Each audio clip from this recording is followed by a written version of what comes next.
Shalom saudaraku yang dikasihi oleh Tuhan Yesus Kristus.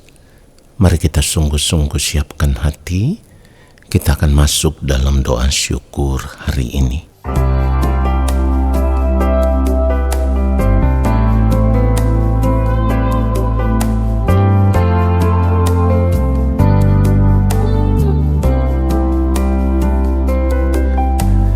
Selidikilah aku, ya Allah, dan kenallah hatiku, ujilah aku dan kenallah pikiran-pikiranku.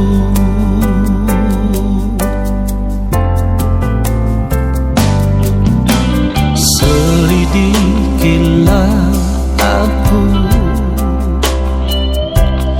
ya Allah,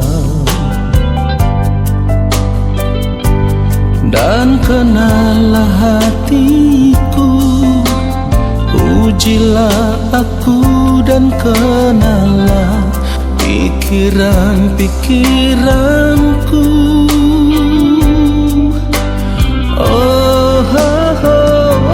Lihatlah apakah jalanku seru, dan tuntunlah aku di jalan yang kekal. Lihatlah apakah jalanku seru, dan tuntunlah aku di jalan yang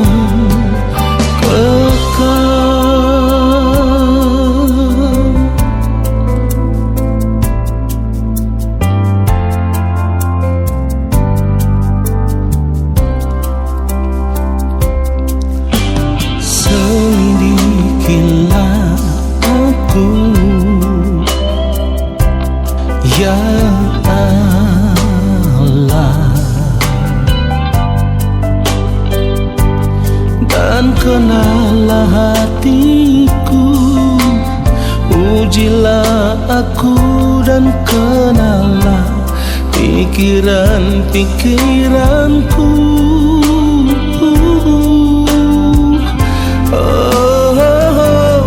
Lihatlah apakah jalanku seru, dan tuntunlah aku di jalan yang kekal.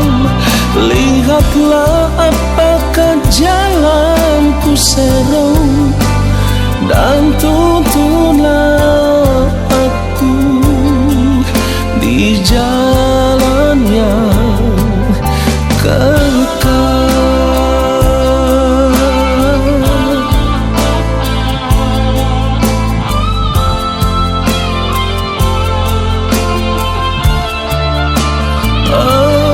Lihatlah apakah jalanku seru, dan tuntunlah aku di jalan yang kekal. Lihatlah apakah jalanku seru, dan tuntunlah aku di jalan yang kekal, dan tuntunlah aku di jalan yang kekal.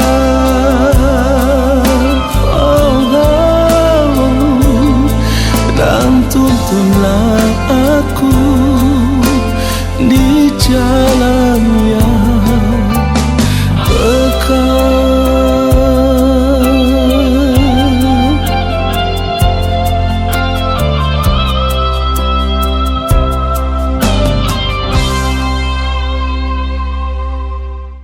Mari kita berdoa. Allah Bapa yang Maha Kudus, saat ini kami ada di hadapan Bapa. Kami mau duduk diam di dalam hadirat-Mu, dan kami mau mempersiapkan hati kami untuk menanti-nantikan Engkau berbicara bagi kami. Kami rindu bejana hati kami diisi dengan kebenaran firman-Mu, dan firman-Mu itulah yang mengubah kami, membentuk kami seperti yang Engkau kehendaki. Urapi hamba-Mu ya Bapa untuk menyampaikan kebenaran firman-Mu sesuai dengan pikiran dan perasaan Bapa di sorga. Di dalam nama Tuhan Yesus Kristus kami berdoa. Amin. Saudara yang dikasihi oleh Tuhan Yesus Kristus, kita harus benar-benar menyadari tidak ada kejadian yang lebih tragis, tidak ada kejadian yang lebih mengerikan dari kejadian di mana di ujung kehidupan nanti atau di balik kehidupan nanti ada orang-orang yang pada akhirnya harus terpisah dari Tuhan. Ini keadaan yang sangat tragis. Ini keadaan yang sangat mengerikan. Tetapi persoalannya adalah tidak banyak orang yang mau menyadari akan hal ini. Seharusnya ketika kita hidup sebagai orang percaya, ketika kita hidup sebagai orang Kristen, kita harus memperkarakan akan hal ini lebih daripada persoalan hidup apapun yang sedang kita hadapi saat ini, saudaraku. Kita harus memperkarakan apakah keadaan hidup kita ini sudah benar-benar benar seperti yang dikehendaki oleh Allah Bapa di sorga atau belum. Karena kalau kita tidak mempersoalkan akan hal ini, kita akan terus hidup mengikuti keinginan-keinginan diri kita sendiri, hidup mengikuti hawa nafsu diri kita sendiri. Kita tidak mau peduli bagaimana keadaan kita kelak ketika nanti kita berada di balik kematian. Saudara, ini persoalan yang sangat serius. Kenapa saya katakan ini persoalan yang sangat serius? Kita harus tetap ingat, firman Tuhan sudah memperingatkan kita, di mana firman Tuhan katakan, sebab banyak yang dipanggil tetapi sedikit yang dipilih. Kalimat ini menunjukkan bahwa tidak semua orang akan diterima di dalam kerajaan sorga. Ini harus menjadi peringatan keras bagi kita untuk memeriksa diri, untuk mengoreksi diri. Jangan kita merasa aman, jangan kita merasa tenang, jangan kita merasa nyaman karena kita berpikir kita ini orang Kristen, kita sudah ditebus di dalam Tuhan Yesus Kristus. Saudaraku, perhatikan ini. Memang benar ketika kita berada di dalam Tuhan Yesus Kristus, kita itu adalah anak-anak Allah. Tetapi persoalannya adalah keadaan kita sebagai anak-anak Allah itu kan belum nyata sekarang ini. Firman Tuhan mengingatkan kita. Firman Tuhan berkata di dalam 1 Yohanes 3 ayat 2, saudara-saudaraku yang kekasih, sekarang kita adalah anak-anak Allah, tetapi belum nyata apa keadaan kita kelak. Akan tetapi kita tahu bahwa apabila Kristus menyatakan dirinya, kita akan menjadi sama seperti Dia, sebab kita akan melihat Dia dalam keadaannya yang sebenarnya. Saudaraku, kalau kita tahu bahwa kita ini adalah anak-anak Allah, maka seharusnya selama kita hidup di dunia ini, kita sudah harus hidup di dalam keadaan sebagai anak-anak Allah. Artinya kita harus benar-benar memperhatikan setiap gerak kehidupan kita, supaya apapun yang kita lakukan, semuanya itu harus sesuai dengan pikiran dan perasaan Allah. Dan keadaan ini harus berlangsung di sepanjang umur hidup kita. Artinya apapun yang kita lakukan selama kita masih hidup di dunia ini harus sesuai dengan kehendak Allah. Kita tidak boleh melakukan sesuatu di luar dari kehendak Allah Bapa di sorga. Kalau kita berkata kita ini adalah anak-anak Allah, lalu kita masih hidup melakukan hal-hal yang tidak sesuai dengan kehendak Allah Bapa di sorga. Dalam hal ini kita masih tetap hidup di dalam dosa, yaitu hidup menuruti keinginan-keinginan diri kita sendiri, menuruti hawa nafsu diri kita sendiri. Saudaraku, hal itu mencerminkan bahwa kita tidak serius menjaga keadaan diri kita sebagai anak-anak Allah. Sekalipun kita tahu bahwa ketika kita berada di dalam Tuhan Yesus Kristus itu berarti kita adalah anak-anak Allah.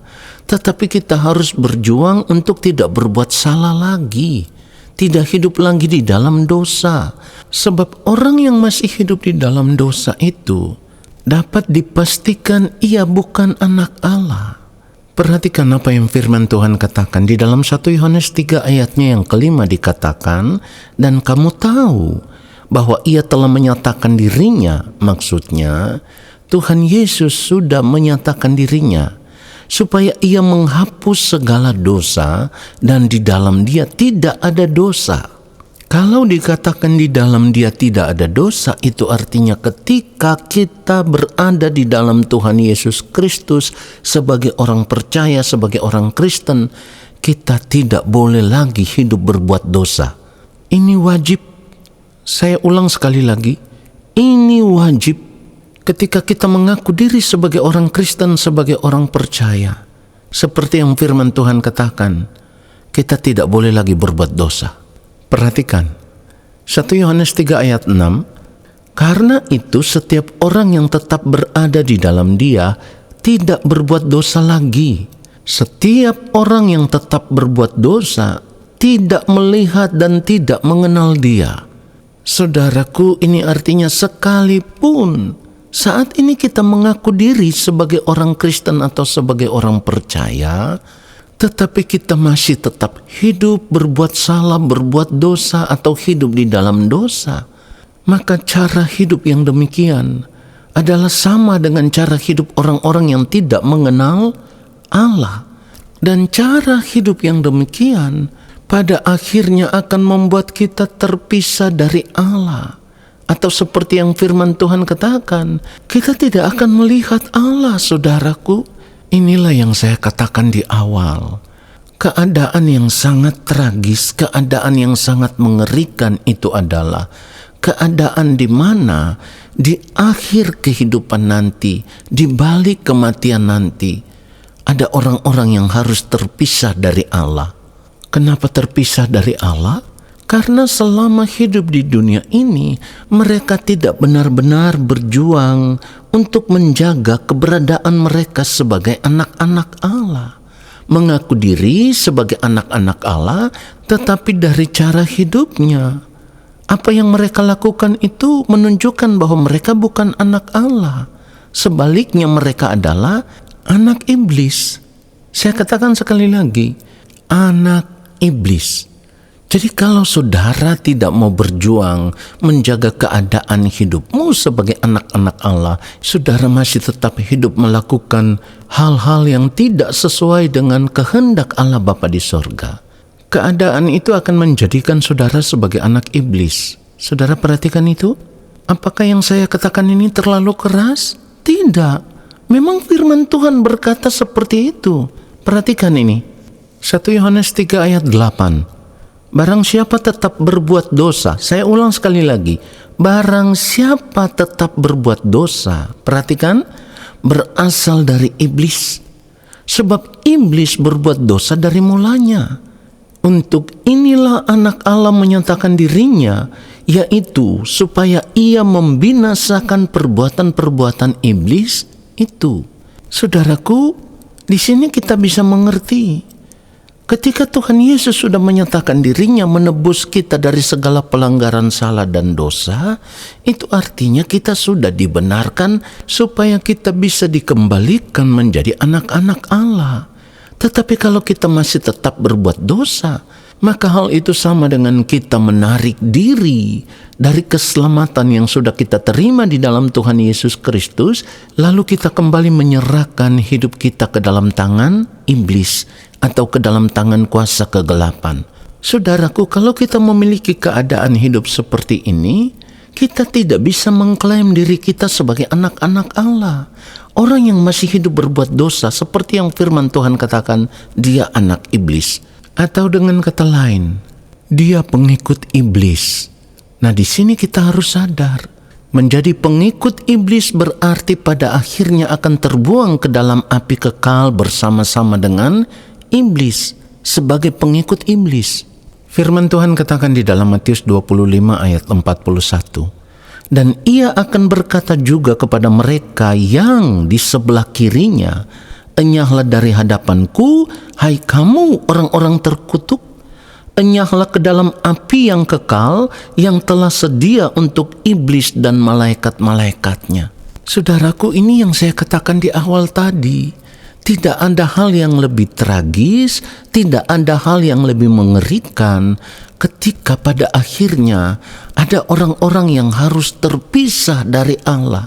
Artinya akan terbuang ke dalam kebinasaan kekal, tidak diperkenankan ada di kerajaan Allah. Mari kita sadar ini, mari kita berubah sebelum terlambat. Dan saya harus katakan dengan tegas, mulai detik ini, berhentilah hidup berbuat dosa. Jangan berbuat salah lagi, jangan berbuat dosa lagi. Dan kesempatan hidup saat ini harus kita pakai untuk hidup melakukan kehendak Allah Bapa di sorga, supaya keadaan kita sebagai anak-anak Allah berkenan di hadapan Allah Bapa di sorga. Tuhan Yesus memberkati kita semua. Amin. Mari kita berdoa, saudaraku. Bapa yang Maha Kudus, terima kasih untuk kebenaran firman-Mu. Kami disadarkan sungguh, dan kami mau berjuang untuk tidak berbuat salah lagi. Kami mau berjuang untuk hidup tidak berbuat dosa lagi ya Bapa.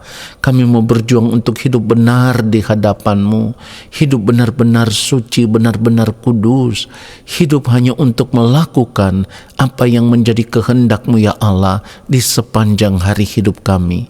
Kami mau Tuhan, di akhir kehidupan kami nanti, Engkau menemukan hidup kami berkenan di hadapan-Mu ya Bapa. Terima kasih Bapa untuk firman-Mu yang sudah menyadarkan kami dan memberkati kami. Saat ini kami semua mengangkat tangan di hadapan-Mu ya Allah. Hamba percaya Engkau akan menurunkan tangan dan memberkati hidup anak-anak-Mu. Saudaraku, arahkanlah hatimu tertuju kepada Tuhan dan terimalah berkat-Nya. Segala berkat kasih karunia daripada Allah Bapa di sorga, rahmat cinta kasih dari Tuhan Yesus Kristus di dalam persekutuan yang manis dengan Roh Allah yang kudus turun atas kehidupanmu, menyertai langkah hidupmu dan memberkati kehidupanmu sekarang dan sampai selama-lamanya. Amin. Saudaraku, terima kasih sudah mengikuti doa syukur hari ini. Sampai jumpa dalam doa syukur besok hari. Tuhan Yesus memberkati kita semua. Shalom.